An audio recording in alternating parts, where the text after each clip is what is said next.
ഞാനേ പാടത്ത് വന്നു കഴിഞ്ഞപ്പോൾ നെല്ലൊക്കെ കാണാമെന്ന് വെച്ച് വന്നു കഴിഞ്ഞപ്പോൾ ഒരു ആമ്പൽ ചാലിൽ വിരിഞ്ഞ്. എന്നാൽ പിന്നെ അതായിക്കോട്ടെ എന്ന് വിചാരിച്ചു, അതും ആയിക്കോട്ടെ എന്ന് വിചാരിച്ചു. ഈ തോട്ടിലൊക്കെ നല്ല മീനുള്ളതാണ്. അവിടെ കിടന്ന് പിലോപ്പിയൊക്കെ പാറ്റിയിട്ടുണ്ട്. പിന്നെ ഇത് നെല്ല്. അപ്പല്ല അങ്ങനെ പോണ്. രസകരമായ കാഴ്ചകളൊക്കെ കാണാം.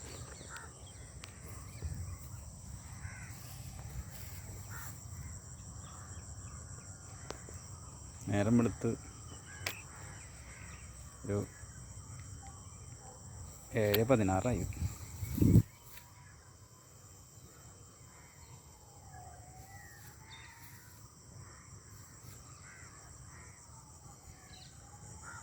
ഒരു രസമാണ് കാലത്ത് തന്നെ വന്ന് ഒരു പാടൊക്കെ കാണാം. ഓക്കെ.